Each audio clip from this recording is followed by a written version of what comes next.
Good morning বন্ধুরা, কেমন আছো তোমরা সবাই? আশা করছি অনেক অনেক অনেক ভালো আছো, সুস্থ আছো। যে যেখান থেকে আমার ভিডিও দেখছো সবাইকে আমার রঙিন ছবিতে স্বাগত আর অনেক অনেক অনেক ভালোবাসা।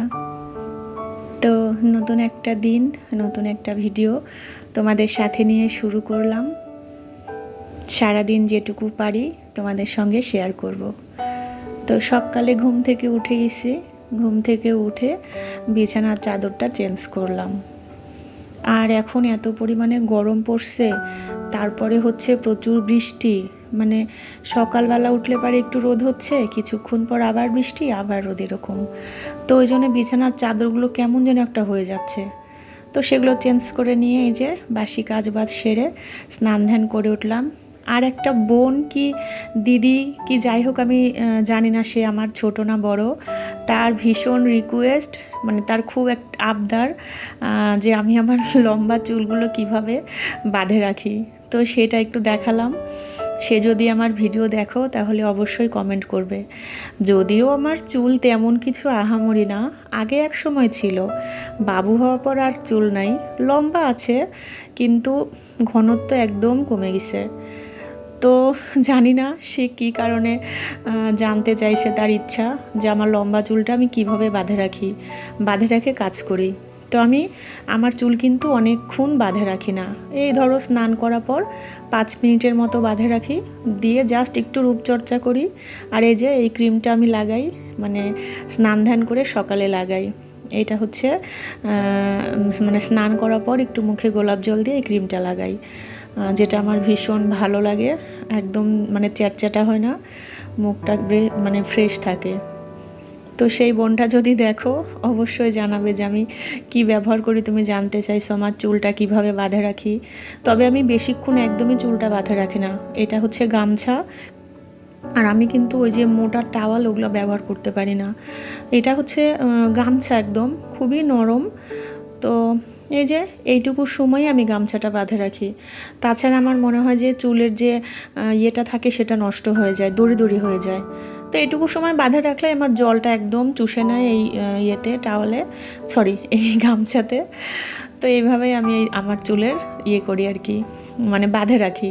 তার মানে জিজ্ঞাসা ছিল সে কীভাবে আমি চুলটা বাঁধি আর কতক্ষণ রাখি। তো তার আবদারে এই ভিডিওটা আমি করলাম, এইটুকু শেয়ার করলাম। জানি না কেমন লাগবে। তো এই যে আমার চুলটা তো দেখতেই পাচ্ছ, আহামরি কিছুই না। সে হয়তো আমার ছোটই হবে, যাই হোক বোনই হয়তো বা। তো এই যে এইটুকু সময় ধরো 5 মিনিটের মধ্যে আমার সিঁদুর পরা, মুখে ক্রিম লাগানো হয়ে যায়। তো এই 5 মিনিটে আমি চুলটা বাঁধে রাখি। তারপরে যখন পূজায় বসি, চুলে কাঁকড়া দিয়ে তারপরে পূজায় বসি। তো এই যে পূজায় কিন্তু বসে গেছি।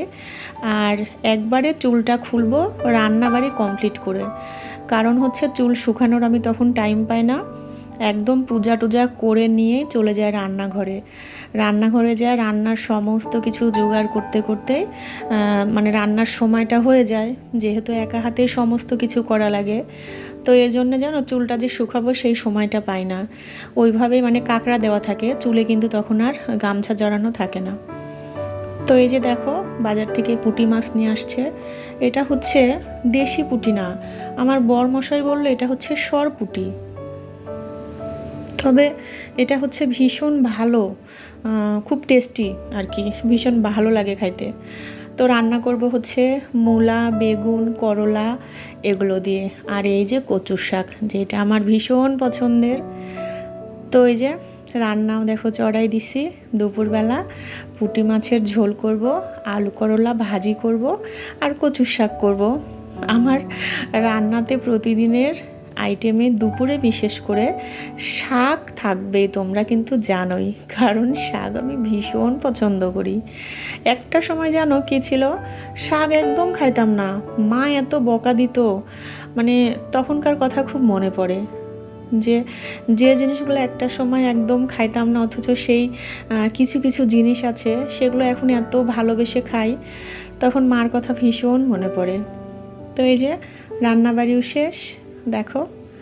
আর এটা করছি আমার ছেলের জন্য গার্লিক ফিশ ফ্রাই, যেটা আমার ছেলে ভীষণ পছন্দ করে। আর এই যে মাছের ঝোল, এটা হচ্ছে করলা দিয়ে মাছের ঝোল, এটা হচ্ছে আমার পছন্দের। আর এই যে আলু করলা ভাজি। আজকে করলারই সব তাই মনে হচ্ছে, তাই না বলো?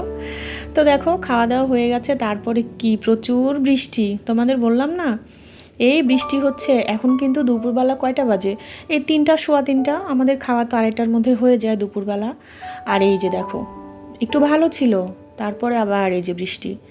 এখন কেন জানি এরকমই হচ্ছে জানো, এই রোদ বের হচ্ছে আবার বৃষ্টি হচ্ছে, ওয়েদারটা একদম ভালো যাচ্ছে না।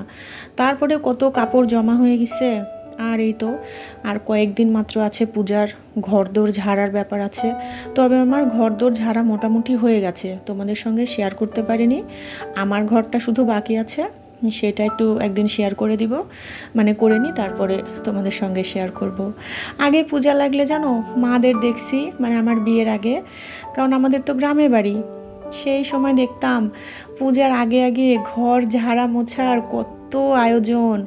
মানে এই রান্না করে নিচ্ছে সকালবেলা উঠেই, যে সারাদিন কাজ করা লাগবে, মোছা লাগবে ঘর। আমাদের তো তখন পাকা ঘর ছিল না, মাটির ঘর ছিল, মানে মেঝেটা একদম পুরা মাটির, তারপরে তোমার উঠান মাটির। উঠানটা আবার মুছতে হচ্ছে মা গোবর দিয়ে, এত সুন্দর করে মুছতো, ভীষণ ভাল লাগতো। তবে সেই দিনগুলো খুব মিস করি, কারণ এখন আর সেই পূজার আগে সেই পূজা পূজা একটা ভাব, এই জিনিসটা খুব কম। মানে এখনও হয়, পূজার আগে তো অবশ্যই মনে হয় পূজা পূজা, সকালে ঘুম থেকে উঠেই একটা পূজা পূজা ফিল হয়। শিউলি ফুলের গন্ধ, বিশেষ করে শিউলি ফুলও তো আমাদের বাড়িতে আছে, এই বাড়িতেও আছে। সকালবেলা উঠে গন্ধটা কি ভীষণ ভালো লাগে। কয়েকদিন হলো পূজাও দিচ্ছি আমি শিউলি ফুল দিয়ে, জানো ফুটছে শিউলি ফুল। তো সেই দিনগুলো মনে পড়লে ভীষণ ভালো লাগে, মনে করেই শান্তি পাই। সেই দিনগুলো তো আর ফিরে পাবো না, তাই না বলো?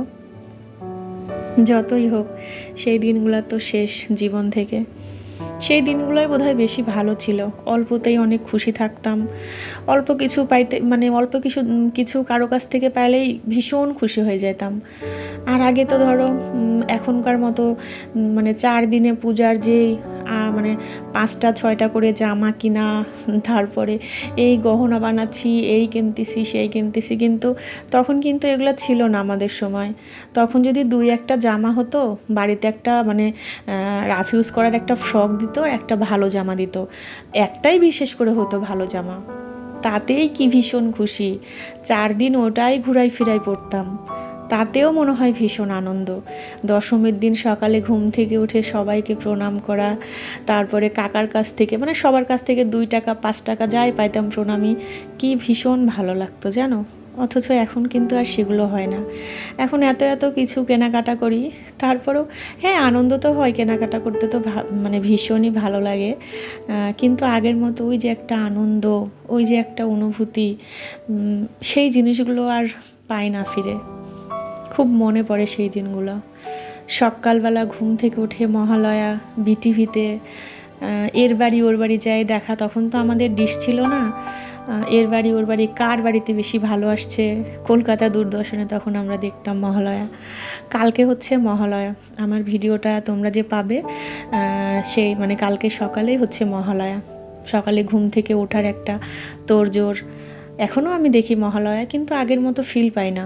আগে সবাই একসাথে বসে মহালয়া দেখতাম জানো, মানে কি যে ভালো লাগতো তখন। আর আমার কাকা রেডিওতে শুনতো, রেডিওতে শুনতে ভীষণ ভালো লাগে টিভির চাইতে, আমিও রেডিওতে খুব পছন্দ করি শুনতে।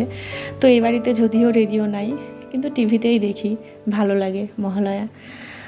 তো এই যে তোমাদের সঙ্গে অনেক গল্প করে নিলাম, তাই না? খুব মনে হলো জানো সেই আগের কথাগুলো, ভীষণ ভীষণভাবে মনে পড়ছে।